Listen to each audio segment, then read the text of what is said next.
কারণ শিরিক হচ্ছে পৃথিবীর সবচেয়ে ভয়াবহতম পাপ। আর পাপ হচ্ছে সেই কাজ যেটা আল্লাহরও অবাধ্যতা, নবী সাল্লাল্লাহু আলাইহি সাল্লামেরও অবাধ্যতা, অবাধ্যতার মধ্য দিয়ে কোনো ইবাদত করা যায় না। আর বেদাত হচ্ছে সুন্নাহর বিপরীত অবস্থান। আমরা বললাম ইবাদত সাব্যস্ত হবে কোরআন সুন্নাহ দিয়ে, তাহলে সুন্নাহর বিপরীত যে অবস্থান, যে আমল, সেটা হলো বেদাত। আপনি একটা আমল চালু করলেন যে আমলের পক্ষে কোনো দলিল নাই। যেমন বললেন যে রাত 10টায় এই জায়গায় এই পিলারটার কাছে যদি কেউ 10 মিনিট দাঁড়িয়ে থাকে তাহলে তার 1000 সওয়াব হবে। এই কথাটা কি গ্রহণযোগ্য? তাহলে এটা কি হবে? বেদাত হবে। কেউ একজন যদি বলে যে আমরা তো এতদিন রুকুর মধ্যে পড়েছি সুবহানা রাব্বিয়াল আযীম, আর সাজদার মধ্যে পড়েছে সুবহানা রাব্বিয়াল আলা, এখন একটু এক্সচেঞ্জ করব, রাজি হবেন? কেন রাজি হবেন না? কারণ হাদিসের মধ্যে রাসূলুল্লাহ সাল্লাল্লাহু আলাইহি ওয়াসাল্লাম আমাদেরকে রুকুর মধ্যে পড়তে বলেছেন কি? সুবহানা রাব্বিয়াল আযীম। আমরা এটার বিপরীতটা করতে পারি না। আর সাজদার মধ্যে যেটা পড়তে বলেছেন সেটাই আমরা পড়ব। সালাতের মধ্যে আমরা শুরুতে তামার পরে কি পড়ি? সূরাতুল ফাতিহা। আর তাশাহুদের সময় কি পড়ি? তাশাহুদ বা আত্তাহিয়াত পড়ি। এখন কেউ যদি বলে আত্তাহিয়াতুর জায়গায় আমরা সূরা ফাতিহা পড়ব আর সূরা ফাতিহার জায়গায় তাশাহুদ পড়ব, গ্রহণযোগ্য হবে? কেন হবে না? আমি সেই পয়েন্টে আপনাদের সামনে একটু হাইলাইট করতে চাচ্ছি। কারণ হলো আল্লাহ এবং তার রাসূল সাল্লাল্লাহু আলাইহি ওয়াসাল্লাম যেভাবে প্রেসক্রাইব করেছেন, প্রেসক্রিপশন দিয়েছেন, সেইভাবে আপনাকে মানতে হবে। যেভাবে আপনি ডাক্তারের কাছে গেলে যে ওষুধটা সে প্রেসক্রাইব করে লিখে দেয়, প্রেসক্রিপশনটা দেয়, আপনি কি সেটা ফলো করেন না? করেন। তাহলে এটা কি মানে আল্লাহ এবং তার রাসূলের মর্যাদা কি ডাক্তারের মতো নাকি আরো বেশি? অনেক বেশি।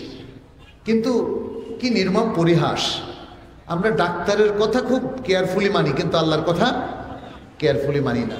আল্লাহ কি ঘুষ খেতে বলেছেন? সুদ চুরি করতে বলেছেন? দুর্নীতি, অন্যায়, জুলুম? তাহলে এগুলো কেন করছে আমাদের সমাজের মানুষেরা? তাহলে আল্লাহর কথা কি মানা হচ্ছে? হচ্ছে না। প্রিয় ভাইরা, এইভাবে অন্যায় করার মধ্য দিয়ে আল্লাহর ইবাদত হয় না, আল্লাহর আনুগত্য হয় না। তার মানে হচ্ছে সমাজে যদি এই কাজগুলো বেড়ে যায় তখন জীবনের লক্ষ্যের বিপরীত অবস্থানে আমরা চলে যাই। যেটি আল্লাহ সুবহানাহু ওয়া তাআলা বলছেন, ওমা খালাকতুল জিন্না ওয়াল ইনসা ইল্লা লিয়াবুদুন। জীবনের লক্ষ্যমাত্রা নির্ধারণ করে দেওয়া হয়েছে ইবাদতকে, অথচ আমরা ইবাদতের বিপরীত অবস্থানে কাজ করছি। আজকে বাংলাদেশের মাঠে আপনারা দেখবেন বেদাত হয় কি হয় না? বলেন। প্রচুর বেদাত হয়। কবরকে ঘিরে হয়, মাজারকে ঘিরে হয়। আমি নিজ চোখে বহু জায়গায় দেখেছি মানুষ মাজারের সামনে দাঁড়িয়ে পূর্ব দিকে সেজদা করছে। জিজ্ঞেস করলে বলে এটা আল্লাহর জন্য যে সেজদা সেটা না। তাহলে এটা কোনটা? বলে এটা সম্মানজনক সেজদা। মানুষকে সম্মানজনক সেজদা করতে পারে? আল্লাহ বান্দাদেরকে তখন ফেরেশতাদেরকে যে নির্দেশ দিয়েছিলেন আদমকে সেজদা করতে, এটা ফরজ ছিল কারণ আল্লাহ নির্দেশ দিয়েছেন। কিন্তু আল্লাহ কি মানুষকে অপশন দিয়েছেন যে তোমরা গায়রুল্লাহর জন্য সেজদা করতে পারবে? আল্লাহ কি মানুষকে অপশন দিয়েছেন যে তোমরা গায়রুল্লাহর জন্য রুকু করতে পারবে, সালাত পড়তে পারবে? প্রিয় ভাইরা, মনে রাখবেন তাহলে ইবাদত এটা কার জন্য খাস? আল্লাহর জন্য খাস। আল ইবাদাতু লা তুসরাফু ইল্লা লিল্লাহ। ইবাদত আল্লাহ ছাড়া আর কারো জন্য করা যায় না। ইবাদতের কিছু মূলনীতি নিয়ে আমি একটু কথা বলি, তারপরে কিছু আয়াত এবং হাদিস আপনাদের সামনে পেশ করবো ইনশাআল্লাহ। ইবাদতের প্রথম মূলনীতিটা হচ্ছে আল ইবাদাতু তাওকিফিয়া। ইবাদত হলো ওহী নির্ভর। ইবাদত হলো ওহী নির্ভর, অর্থাৎ ইবাদত সাব্যস্ত হবে কি দিয়ে? ওহী দিয়ে। ওহীটা তো সবাই জানি। ওহীটা কি? কোরআন এবং হাদিস। কোরআন এবং হাদিসের বাইরে আর কোনো ওহী কি আছে? নাই। তাহলে ইবাদত সাব্যস্ত হবে হয় কোরআন দিয়ে, নয় হাদিস দিয়ে।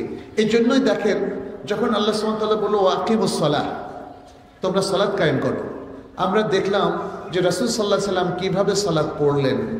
আমরা রাসূল সাল্লাল্লাহু আলাইহি সাল্লামের হাদিসে দেখলাম, যেটি একটা বিশুদ্ধ হাদিসের মধ্যে এসেছে, সহিহ হাদিস, যেখানে রাসূল সাল্লাল্লাহু আলাইহি সাল্লাম যে মুআয ইবনে জাবালকে ইয়ামানে পাঠালেন, আহলুল ইয়ামানের কাছে পাঠালেন, এই হাদিসটা আব্দুল্লাহ ইবনে আব্বাস রাদিয়াল্লাহু তাআলা আনহু থেকে বর্ণিত। সেখানে তিনি বললেন যে তুমি আহলুল কিতাবের একদল মানুষের কাছে যাচ্ছ, তুমি প্রথম তাদেরকে আহ্বান করবে কিসের দিকে? তাওহীদের দিকে। তারা যদি সেটা মেনে নেয়, তারপর তুমি তাদেরকে সালাতের কথা জানাবে। ফাআখবিরহুম আন্নাল্লাহ সুবহানাহু ওয়া তাআলা ফারাদা আলাইহিম 5 সালাওয়াতিন ফিল ইয়াউমি ওয়াল লাইলা। তুমি তাদেরকে জানিয়ে দাও যে আল্লাহ দিনে এবং রাতে তাদের উপর 5 ওয়াক্ত সালাত ফরজ করেছেন। কয় ওয়াক্ত? 5 ওয়াক্ত। আজকের যুগে কেউ যদি মনে করেন যে আমরা এখন সময় বেড়েছে, সুযোগ বেড়েছে, 6 ওয়াক্ত পড়ব, সুযোগ আছে? 1 ওয়াক্ত বাড়ানোর সুযোগ আছে? আবার কেউ যদি বলে আজকের সমাজে ব্যস্ততা বেড়ে গেছে, তাহলে আমরা 4 ওয়াক্ত পড়ব, 1 ওয়াক্ত পড়ব না, এটা সুযোগ আছে? প্রিয় ভাইয়ের কোনো সুযোগ নাই। ওয়াক্ত অদল বদলের সুযোগ আছে? কেউ যদি বলেন যে আমরা এখন আসর আগে পড়ব তারপরে জোহর পড়ব, সুযোগ আছে? না। এর কারণ হলো ওহী আমাদেরকে যেভাবে বর্ণনা করে দিয়েছে প্রিয় ভাইরা বোনেরা, তার বাইরে যাওয়ার এক বিন্দু, এক ডট পরিমাণ বাইরে যাওয়ার কোনো সুযোগ নেই। অতএব ইবাদত পরিপালন করতে হবে আল্লাহ এবং তার রাসূলের নির্দেশ অনুযায়ী। এটাই হচ্ছে ইবাদত, হলো ওহী নির্ভর। দ্বিতীয় আরেকটা মূলনীতি, সেটি হচ্ছে আল্লাহ এবং তার রাসূল সাল্লাল্লাহু আলাইহি ওয়াসাল্লাম তারা যে ইবাদতগুলোকে নির্ধারণ করে দিয়েছেন, এর বাইরে আর কোনো ইবাদত করা যাবে না। এটার অর্থটা কি? আল্লাহ এবং তার রাসূল সাল্লাল্লাহু আলাইহি ওয়াসাল্লাম যে ইবাদতগুলো আমাদের উপর ফরজ করেছেন, এর বাইরে আর কোনো ইবাদত করা যাবে না। তার মানে হচ্ছে যে সকল ইবাদত পরবর্তীতে মানুষ চালু করেছে, যেমন শবে মেরাজ উপলক্ষে স্পেশাল সালাত। শবে মেরাজ উপলক্ষে কি রাসূল সাল্লাল্লাহু আলাইহি ওয়াসাল্লাম কোনো সালাত চালু করেছেন? মেরাজের রাতে তো সালাতই ফরজ হলো। কোন সালাত সেটা? 5 ওয়াক্ত সালাত না? তাইলে আপনি শবে মেরাজের রাতে আর সালাত কোত্থেকে পাইলেন? কোন সালাত আপনি পড়ছেন?